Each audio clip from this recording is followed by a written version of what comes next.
keep driving these people away because they don't have the tools and the capacity to develop in the way they want to develop. So they become frustrated and they go away.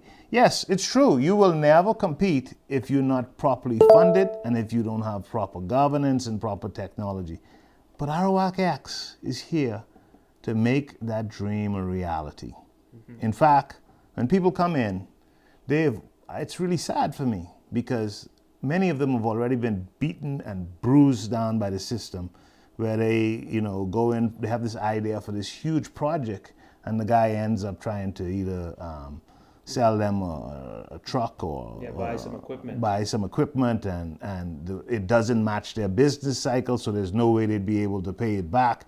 And one of the things we often have to say to people, as you know, is go back and dream bigger. Dream bigger. Tell us what you really need. Yeah. If someone's going to invest their money in you, they need to know that you can survive the next 6 months if you make a mistake. If someone's going to invest bigger in you, you have to have a greater story to tell, and then people will invest in you because they will see that you have the market, you have access to the market, you have the experience, you have the team.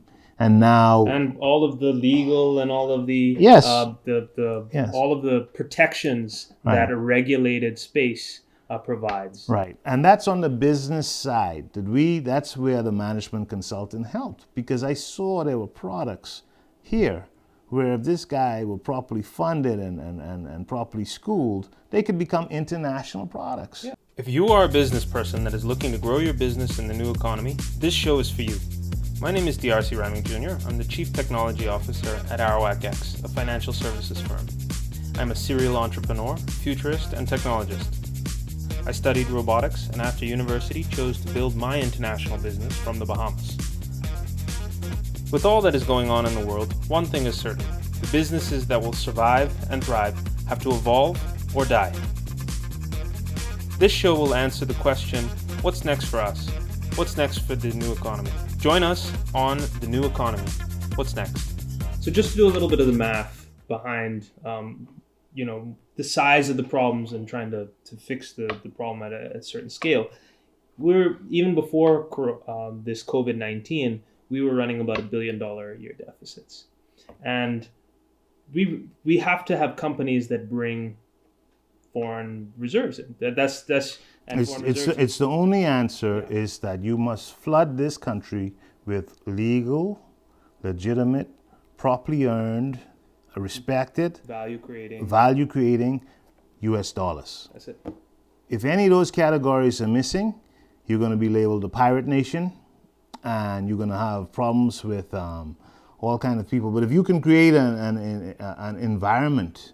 Yeah, no one's saying Singapore is a pirate nation. Mind you, that historically they were a pirate, the pirate outcrop. Very similar to us. Yeah, so it's once you create value and it's properly structured and investors can get a nice return and businesses can grow. We move from this what's called a frontier status into an emerging market. Exactly, a frontier market is a frontier market because it has really no information coming out of it.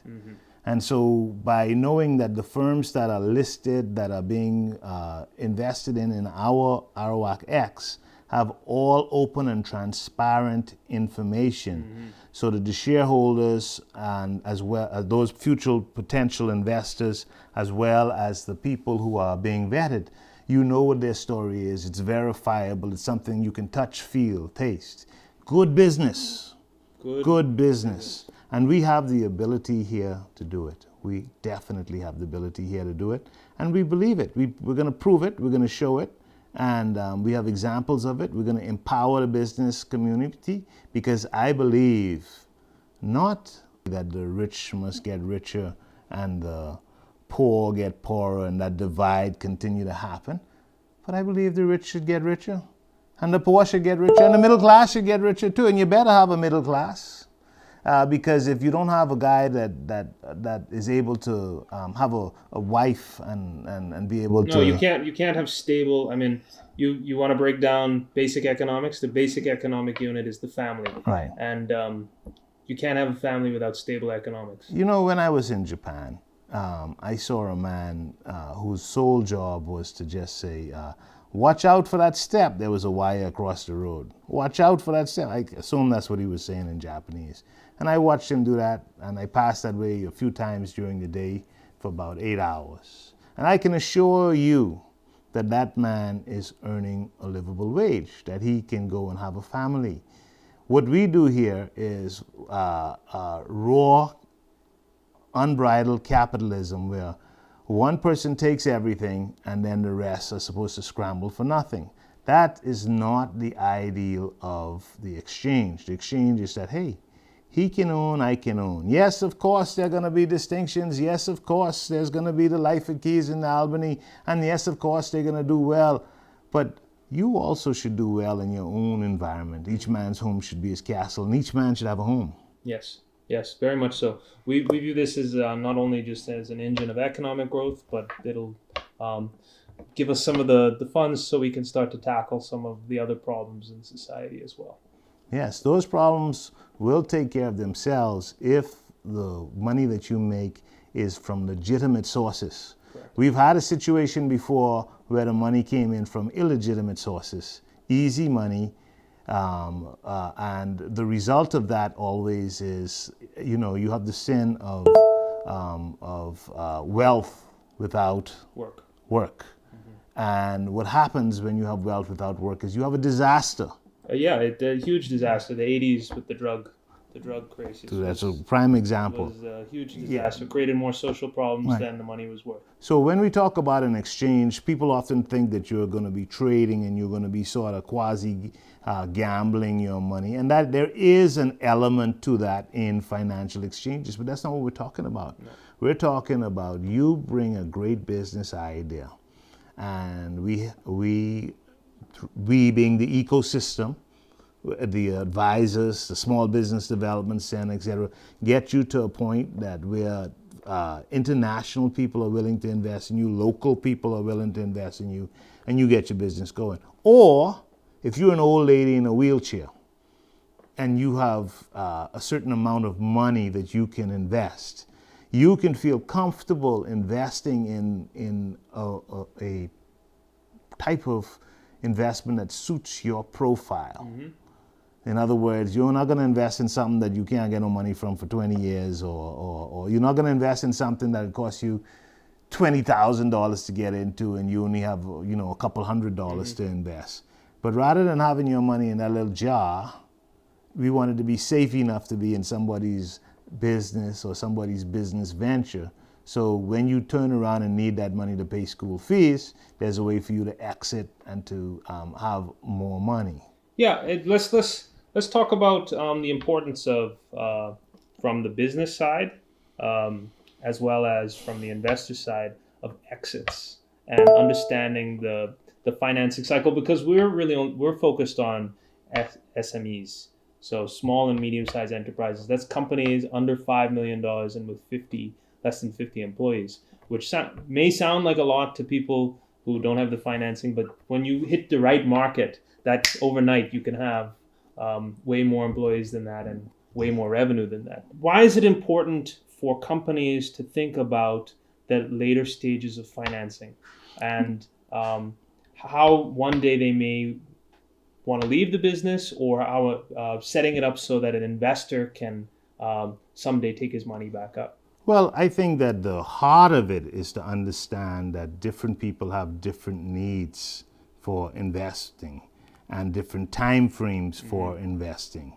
And so maybe the current market only meets the needs of an institutional investor that has a big pension funds and they can invest in a public utility and then they can get some return on them through the current situation. What ArawakX answers the question is it individualizes it down to you. Mm-hmm. So the type of exit that you may need as a poor widow who has to pay school fees for children and grandchildren in 3 months is a different type of financial product than a big institutional investor would need, and is a different type of a product that a young person signing for a house, trying to save for a house would need. So when we talk about exits, we have to build in that reality of the person's situation from the very beginning. And the reality of the exits are things like having a super dividend policy. Yeah, because let's be honest, we're largely in a liquid market. Yeah. So you have to have strong dividend-paying companies and culture to be attractive to Yes, investors. people would like to remain in ownership and get the benefits of it through good dividends.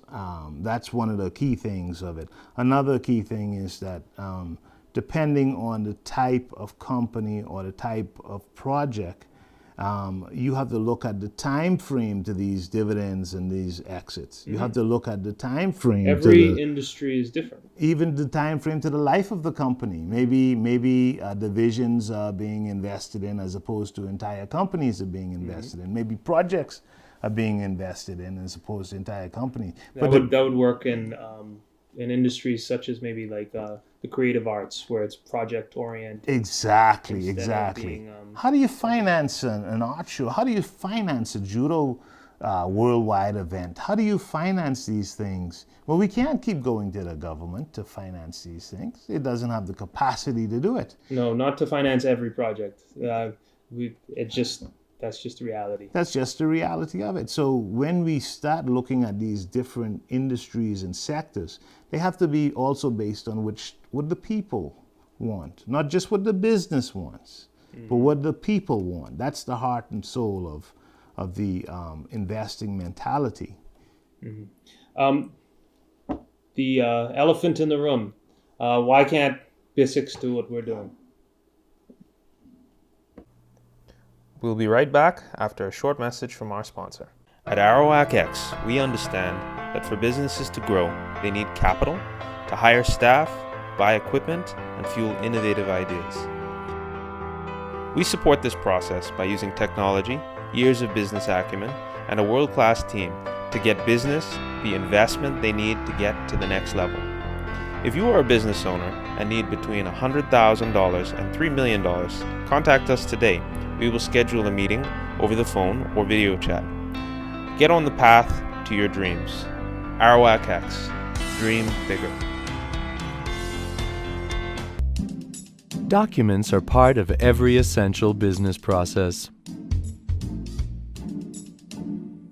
That's why it is important that they keep moving forward. Documents can be forwarded to the wrong person, left behind on someone's desk, or in the worst case scenario, they're completely forgotten. So it can take an eternity for an invoice to be approved, for example. This causes aggravation and costs time and money. DocuWare takes your documents straight to the finish line electronically, without detours. All documents are always exactly where they are needed. Employees are immediately notified if they have to process a document. And what previously took an eternity is now almost incidental.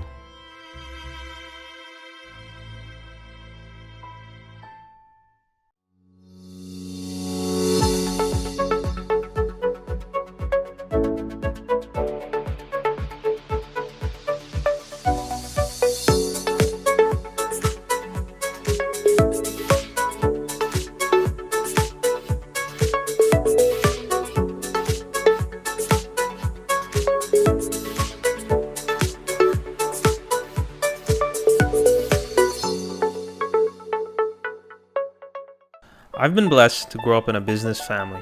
The most important thing I've learned from them was to listen to experts' stories, learn from their successes, try to avoid their mistakes, and copy best practices. In the New Economy TV show, we are bringing innovative experts that are growth-focused. This show is for entrepreneurs, business leaders, and policymakers. Join me and my guests every Tuesday and Thursday at 9 p.m. on our TV. The New Economy. What's next? The elephant in the room.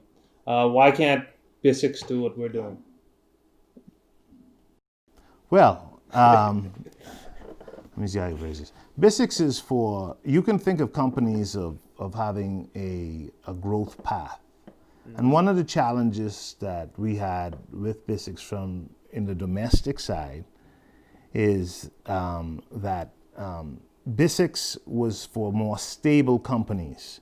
Companies that already had 3 years of earnings and audited financials and all kind of requirements, which the majority of companies do not have. They're just starting out. All the innovation is starting out in the companies that are trying to get established. Maybe the guy has a good idea, a good product, but he doesn't have a good degree from a good school. Yeah, a good degree from a good school. All the innovation that occurs isn't present. So we're not a competitor with BISIX. Obviously, BISIX has some extremely talented and people with great integrity and what have you, but it's a different tool. It's like going into the toolbox and pulling out a hammer when what you needed was a screwdriver. So we are a different tool geared towards the innovative, early stage companies that can grow their businesses, 5 times, 10 times, 100 times. Not towards a company that's going to give you a stable return of 3%, and you can guess that by what they've done in the past. Mm-hmm. Mm-hmm. Yeah, it's important for people to understand that America has a very wide financial services sector with a lot of companies doing kind of very specific kind of roles. For example, there are this is just one product that is offered by one financial institution. Banks lend money and then they repackage those mortgages and they sell them to other companies on a bond mortgage. That's kind of what some of the mortgage-backed derivatives are about. We don't really have those kind of products yet, but so it's and I say that just to say that it's important that people don't view these things as in competition with each other. We are all servicing a role in the ecosystem, just like how a tiger and a fish both exist in the same forest. Or like a young person and a geriatrics person, Exactly. We're the young person. Yes, if I must say so. So let's shift a little bit to how technology is going to allow people to be able to participate in ArawakX. Well, interestingly enough, 20 years ago, I did a book review for the Tribune or the Guardian, I can't remember which, and it was by this guy who wrote a book on capital markets, and his name was Patrick Young, and this was an amazing book because this guy went on to become considered one of the founders of fintech, financial technology. Interestingly enough, that book had a profound impact on me, and that was when I realized that these things that you would need major departments to do, you would soon be able to do with a handful of people. Yeah, for example, like compliance. Compliance, if anyone's tried to set up a bank account before, knows that with the traditional old school that's come back and see me maybe at best in a week, sometimes even way longer, depending on the type of account you're looking for. We could do compliance. We're trying to get compliance down to almost instantaneous, a couple hours. So you can do that through technology and making these processes efficient to bring the costs of operating these kind of businesses. Yeah, and I think that the real elephant in the room is this idea of what about jobs? Mm-hmm. What you're doing, is it going to impact jobs by creating firms that are very technical and digital and all these things that we're talking about in the new economy, and you hear all these experts talking about. Digital doesn't mean non-human. Mm-hmm. You still need to service people. People still need a human touch. Mm-hmm. Those skills that we learned in the hotel industry are perfect for the worldwide digital economy. Mm-hmm. They're skills of not being afraid of people, of being friendly, of being approachable. Instead of using them to make a bed, we're now going to use them to sell somebody technological products or farm products or whatever, you name it. We're going to use those tools, those skills in a different way. And even in the tourism sector, because a lot of our clients, as you know, are touristic ventures, you're going to see those skills being used in a different way. How would the casual listener at home get involved with what we're doing at ArawakX? We'll be right back after a short message from our sponsor. Think direct ownership of the Bahamian pie isn't for you? Think again. At ArawakX, we believe in the ingenuity of the Bahamian people. These times are uncertain and unprecedented, but we know that in every crisis there is an opportunity to add value to people's lives. To this, we understand that new businesses will be formed and old ideas whose time has finally come will be realized. We see this in industries long been ignored by traditional financial services and by society at large, particularly in our digital businesses, agribusiness, fishing, manufacturing, and even new touristic ventures. Due to our present circumstances, these businesses have finally been brought to the forefront. ArawakX seeks to give your ideas and your participation a means of making your financial dreams a reality. We give businesses and investors tools needed to finance them. Business is a complicated thing, with many moving and changing parts that often require multidisciplinary teams to turn ideas into reality. While no one can truly say which businesses will make it and thrive and which will not, there are certain formulaic traits that successful businesses have. This is why we here at ArawakX place such a high emphasis on corporate governance and the structure it brings to give companies the best chance at growth and expansion. ArawakX operates a regulated and financially inclusive platform that combines modern technology with best practices and a world-class team to bring together businesses and investors at every level, allowing wider participation in ownership of companies. So here's how it works. Investors, both foreign and local, individual and institutional, can view offerings and directly invest into these companies. We have spent several years and invested greatly in our staff and technology processes. We are doing this by greatly expanding the ease of investment. In other words, people will be able to participate in promising new ventures for as little as $50. The ethos of our institution is that of financial inclusion. And in this spirit, we ourselves will be a publicly traded company. In these next few months, as we roll out our platform, know that we view ourselves as an integral part of a wider societal change, the change that brings ownership, opportunity to everyone. We are pleased to work with our partners in industry, government, civil society, and the people in making the Bahamas the best little nation on this planet. As a first step, we have put together a free online course, the Intelligent Bahamian Investor Masterclass, that will give you some of the basics to investing. This can be found at invest242.com. ArawakX, dream bigger. How would the casual listener at home get involved with what we're doing at ArawakX? Well, first of all, I think if you have a company or not just an idea now, we deal with companies where the idea has already been polished out, where you already kind of have a prototype, you already have some experience, you know, got some sales. Yeah, you had some sales or a contract or something like that. So we don't deal with companies at the very beginning stage. For that, I recommend you go to like the Small Business Development Center or some business advisors to help you with. But once you have some type of prototype and you're ready to grow your firm by a multiple of times, and you need between 100 and 1,000 and 3 million, that's then you just go to ArawakX.com and you contact us through that information. If you're interested in becoming an investor, because remember we sit between the business and the investor.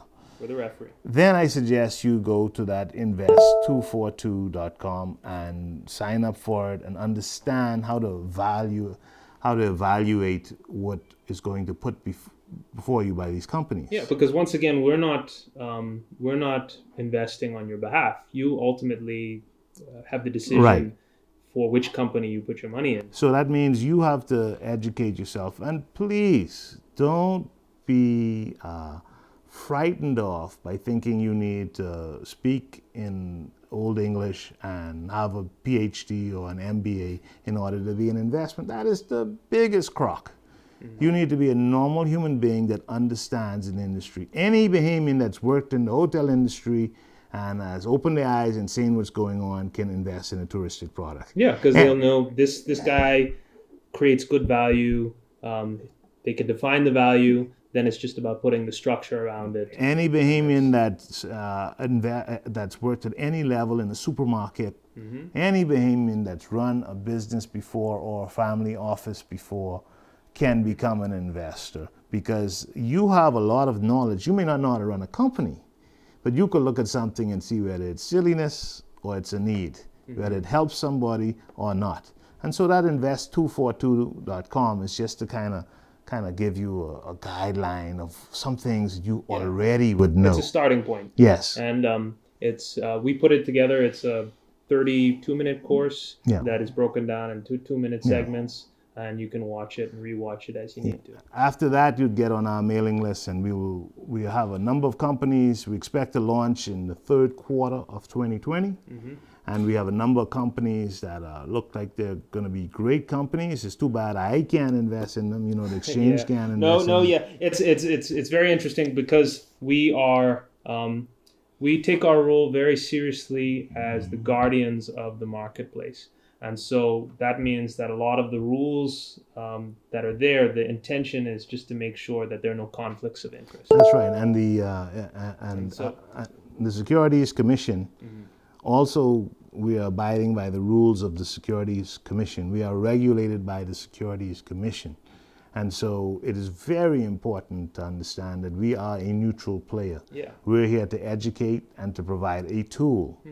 And also because of that, we're completely confidential. So when businesses come to talk to us, we've heard many business plans, sometimes competing business plans, and that's part of what we're doing. Information and an exchange go hand in hand. Yes. And so we will, like I say, it is our responsibility, and we understand that is our responsibility. And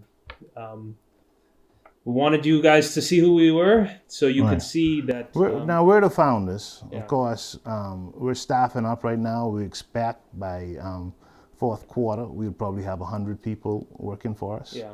And so we're in that process right now. And we intend to be one of the primary institutions of this community. Yeah. And part of our ethos is, you'll hear us coming back to it over and over again, it's the financial inclusion. And that's why we've ourselves have been structuring this ArawakX company to be a public institution itself. Exactly. So it will have many shareholders. It will be paying dividends. It will be operating under the highest levels of corporate governance, because we understand that while we're founders, something like this needs to last generations. We really want to build a great Bahamian company. Exactly. And, I'm really proud of the work you've been doing in getting this. The show, I've had a lot of good feedback on the show. I was wondering when I was going to be invited as a guest on the show. I gave you several hints, and I guess finally we're here. So thank you very much. Well, no problem. I'll make sure to wait another 6 months before I invite you again. But no, it's but thank you very much for coming on the show. And you can find us at ArawakX.com. We're real people, and we can trace our line back. We're Ramings. So at least till 1838.